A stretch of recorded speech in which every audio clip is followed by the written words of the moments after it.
Después de la introducción del otro día vamos a continuar y en realidad empezar fuerte, en serio, con la historia de la filosofía. O mejor dicho, como hemos explicado anteriormente, con la historia de las teorías filosóficas, porque es lo que más nos interesa y es la clave, es lo que hay que aprender.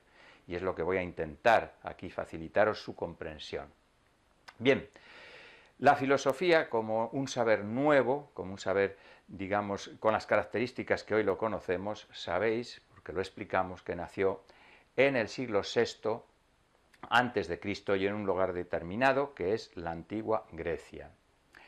Se trataba de un nuevo saber, que todavía no tenía un nombre preciso, y de hecho, ese saber nuevo, sin nombre preciso todavía, agrupaba tanto a la primitiva ciencia, en el sentido también moderno de la expresión ciencia, como a la primera filosofía. Y los primeros filósofos, como vamos a ver, son también los primeros científicos conocidos. Este nuevo saber, a diferencia del anterior, que era el saber mítico, el saber tradicional, que solía ser anónimo, tiene nombres y apellidos. Bueno, los apellidos suelen ser los nombres de las ciudades, ¿no? Porque antes se tomaba el nombre, el apellido de la ciudad donde uno había nacido. Bueno, pero tiene nombres y apellidos, no son anónimos, pero tampoco son individuales. Como expliqué también en el tutorial anterior, este es un saber que se constituye colectivamente. Y además se constituye en un marco colectivo muy especial, en una sociedad muy especial. Las polis griegas, las ciudades-estado, que la cultura griega extendió por todo el Mediterráneo oriental, tanto en el continente como las islas del mar Egeo, como en el Asia Menor, que es lo que ahora es Turquía y Líbano, como en la Magna Grecia, que es el sur de Italia y la isla de Sicilia y alguna otra. Allí se poblaron multitud de espacios constituidos por una colonia comercial, pero también una colonia productiva, que se autoorganizaba. Que además el ciudadano allí era importante, porque defendía la ciudad, porque tenía muchas veces voz, voto y palabra. Y en ese marco surge este nuevo saber, que tiene una gran ventaja sobre los anteriores. Primero, que permite explorar más concienzudamente la realidad, el entorno, el mundo. Y segundo, que es dinámico, es decir, que permite avanzar, que permite evolucionar, que permite conquistar mejor el medio, adaptarse mejor a él. Y de hecho, pues sabéis que Occidente emprende una carrera tecnológica, que pues nos lleva hasta donde hemos llegado ahora, con todos sus pros y todos sus contras. Sabéis que siempre hay que aprovechar lo bueno y evitar lo malo. Bueno, pues vamos a meternos en ese nuevo mundo. Es un mundo, del mundo de la filosofía, donde las ideas nuevas también se unen a ideas antiguas, pero reelaboradas, ¿verdad? Por eso no hay una ruptura total con la tradición. Bien, vamos a empezar por los primeros científicos, primeros filósofos que eran conocidos como sofos, es decir, sabios. Todavía no había aparecido el nombre de filósofo, y menos aún el de científico. Bien, es conocido que la filosofía nace en una de las colonias griegas, en una de estas pequeñas polis, situada en la costa del Asia Menor, que es en Mileto. Mileto era pues, un emporio comercial para la época, una estación comercial. Tales, el primer filósofo y científico conocido, era un personaje típico de esta época y de esta sociedad. Era un comerciante y un viajero, como otros muchos. Pero era un comerciante y un viajero especialmente dotado de agudeza y de curiosidad. Y se preguntó por los fenómenos que sucedían en su entorno, tratando de buscar una explicación que fuese más allá de los mitos locales o de los propios mitos. Por ejemplo, los temblores de la Tierra, o las crecidas del Nilo, o el eclipse solar. Él predijo un eclipse solar. Es decir, él empieza a investigar en la naturaleza las claves de la propia naturaleza. Las busca dentro, no las busca fuera. Y ese es el principio de la ciencia y de la filosofía. Bien, Tales es conocido por dos grandes teorías. La primera es una teoría con respecto al arjé, un nombre griego, un término y un concepto que hay que asimilar. El arjé es ni más ni menos que el origen, el principio de las cosas, del todo. Pero es un principio natural y lo va a buscar en un elemento natural, que es el agua. Su otra teoría es una teoría que refleja también la época, en una época donde la naturaleza no se entendía como algo inerte, como algo que solamente sirve para trabajarlo y para sacar de él materias primas, que era algo muy potente. Entonces, esta teoría tiene el nombre de hilozoísmo. Son palabras griegas que significa que la materia, hile, está viva, está animada, tiene alma, tiene vida. Es así como también en muchos mitos se entendía la materia, recordad la madre tierra, etcétera, otros conceptos que ya conocéis. Bien, Tales es el fundador de una escuela, la primera escuela filosófica. ¿Qué significa esto? ¿Que tenía una serie de seguidores que repetían sus ideas? No, en absoluto. Más que una escuela, en el sentido que nosotros entendemos de que hay un maestro y hay unos discípulos, una parte activa y otra pasiva, lo que había ahí es un club de diálogo, una tertulia científico-filosófica, donde los sabios, sofós, de la colonia, intercambiaban ideas, opiniones, experiencias y constituían ese nuevo saber. En Mileto, el segundo gran personaje que vamos a ver es Anaximandro. Anaximandro habla del cosmos, ya la palabra cosmos también es muy importante, como algo ordenado. Precisamente cosmos significa ese mundo ordenado. Eso es un cosmos, un orden cósmico es un orden del todo. ¿Y cómo está ordenado ese mundo? Pues gracias a que hay unas fuerzas que lo gobiernan. Recordad, la idea de fuerza también es una idea importantísima para la ciencia, unas fuerzas que actúan con respecto a una ley, es decir, con respecto a una regularidad. Y eso es lo que le da al cosmos ese orden. Como veis, van apareciendo conceptos que luego desarrollará la ciencia. Bien, Anaximandro también habla del arjé, pero en lugar de quedarse con la respuesta de Tales, ¿no? Pues propone otra, porque para eso está el pensamiento racional y el diálogo, ¿no? Para proponer cosas. Propone como arjé to apeiron, lo indeterminado. Es un concepto abstracto. ¿Por qué? Porque él dice, bueno, lo que determina todo lo demás, pues tiene que ser indeterminado. También se puede traducir por lo infinito, es decir, lo que no tiene un fin, porque todo lo demás es finito, ¿no? Bueno, pues to apeiron es, digamos, el elemento que él propone. El tercer protagonista es Anaxímenes. Anaxímenes hace una especie de síntesis, ¿no?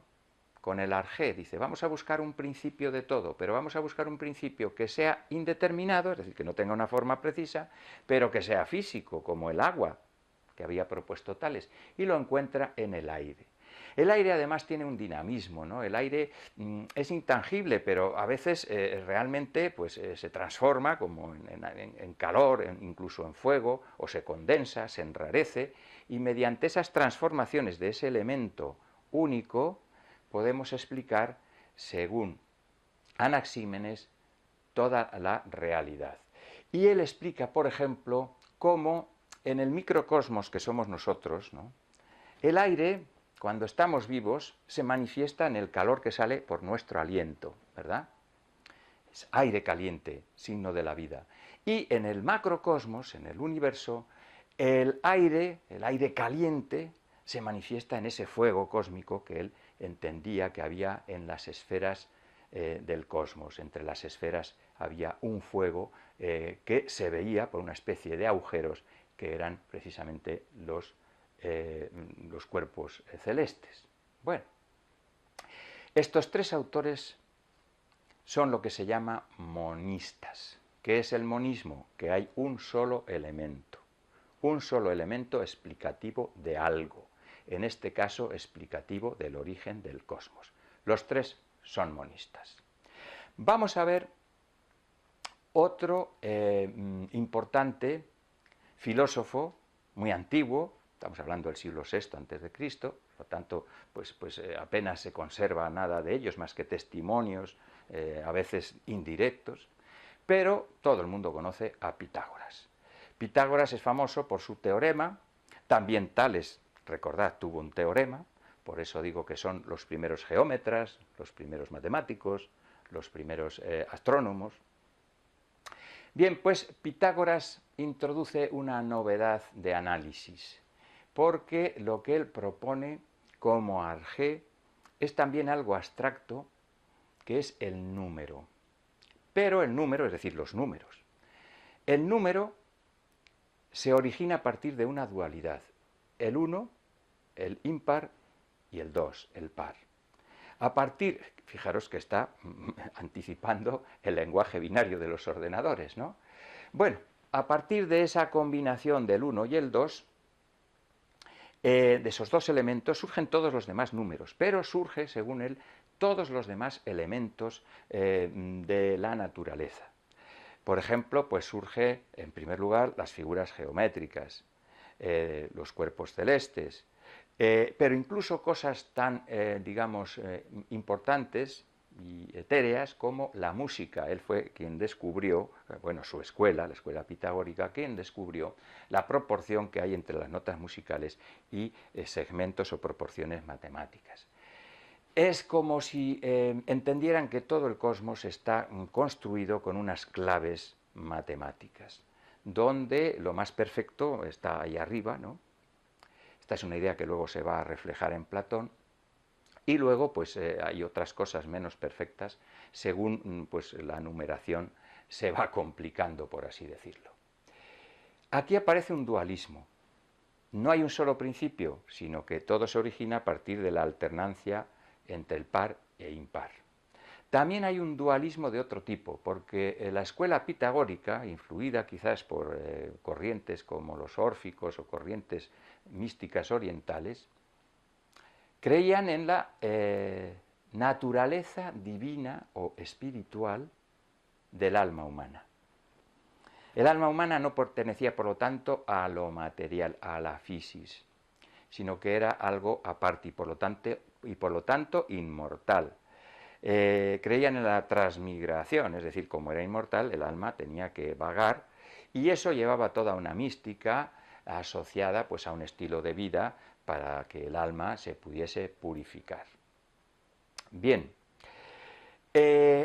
tenemos ya monismo y tenemos dualismo. Un dualismo que vemos aquí también entre lo espiritual y lo material, que es un dualismo que va a dar muchísimo de sí en el pensamiento, ¿verdad? De hecho, le tenemos todavía presente en nuestro pensamiento actual. Vamos a seguir con esta historia de la investigación de la naturaleza. Hasta ahora hemos visto que la solución puede ser o monista o pluralista, pero predomina el monismo entre los primeros pensadores, porque lo que buscaban era el principio de todo, y el principio parecía que tenía que ser singular. Aquí hay una especie de problemática, ¿no? Porque lo uno, el origen, es único, lo uno, pero la realidad es múltiple. ¿Cómo resolver esta cuestión, este enigma? Bueno, pues tenemos ahora dos soluciones completamente contrapuestas. Tenemos la solución de Heráclito. Heráclito también es monista, pero él de alguna manera es considerado como el creador de la dialéctica. Vamos a ver por qué. Él proponía como arjé el fuego, pero el fuego es un elemento físico, pero tremendamente dinámico. Es creador y es destructor. Fijaros que estamos en el siglo donde se desarrolló, la tecnología punta era la tecnología de la fusión de los metales. El hierro, que necesita mucho fuego para poderse lograr una buena colada de hierro, que era el metal por excelencia de la época, necesita el manejo del fuego. Del fuego nace algo tan importante en esa época como era el hierro, pero nacen además, como ellos creían, pues los planetas e incluso la vida.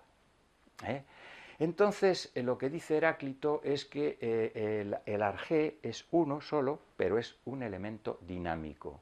Y al ser dinámico va creando sus opuestos y anulándolos. Es decir, se genera una dialéctica, una lucha, por ejemplo, muy presente en la luz y la oscuridad, ¿verdad? O la paz y la guerra. Esa dinámica, que a veces se puede simbolizar por esta espiral, ¿no?, es una dialéctica de la naturaleza. Bien, esa es la solución de Heráclito, pero Parménides, en una época, en la misma época prácticamente que Heráclito, coge el otro extremo de la cuestión y lo lleva hasta sus últimas consecuencias. Parménides dice, junto con otro autor anterior, Genófanes, del cual parece que cogió la idea, lo uno es el arjé. Y lo que es el principio del ser no puede no ser, no puede dejar de ser, ni puede aparecer en algún momento, es decir, es eterno. Y no solo es eterno, sino que no puede desaparecer, por lo tanto tiene que seguir siendo siempre el mismo. A partir de estos principios, que parecen bastante lógicos, que para la época lo eran, partiendo del monismo, ¿no?, un solo principio, llega a una solución sorprendente, y es que en el fondo todo es estático, el ser no existe más que en quietud y es único, con lo cual lo que vemos, este pluralismo y este movimiento que vemos, es pura apariencia. Bien, claro, esto parece difícil de admitir, ¿verdad? Seguía existiendo el problema de que la realidad no puede ser pura apariencia, ¿verdad? Hay que explicar esta pluralidad, hay que explicar el movimiento. Aparece otra solución. Es la solución de los pluralistas.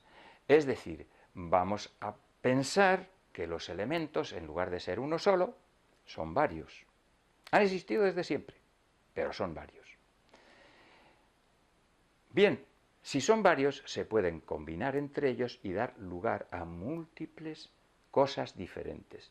Recordad los cubiletes de un juego de dados. Bueno, yo cada tirada que hago me sale una combinación distinta. A veces se repite, pero es distinta. Si tengo varios elementos, varios dados, las combinaciones posibles son muchas, ¿verdad? Bueno, así llegamos a los pluralistas. El pluralismo es pensar que hay múltiples elementos que explican una cosa, en este caso, el universo.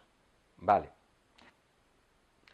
Bueno, esta acción, la acción pluralista, la vamos a desarrollar en el siguiente tutorial, porque no nos va a dar tiempo y hay que explicarla despacio, y porque además os voy a proponer un ejercicio para ver si estáis realmente, digamos, consolidando lo que yo trato de enseñaros o de dejar claro.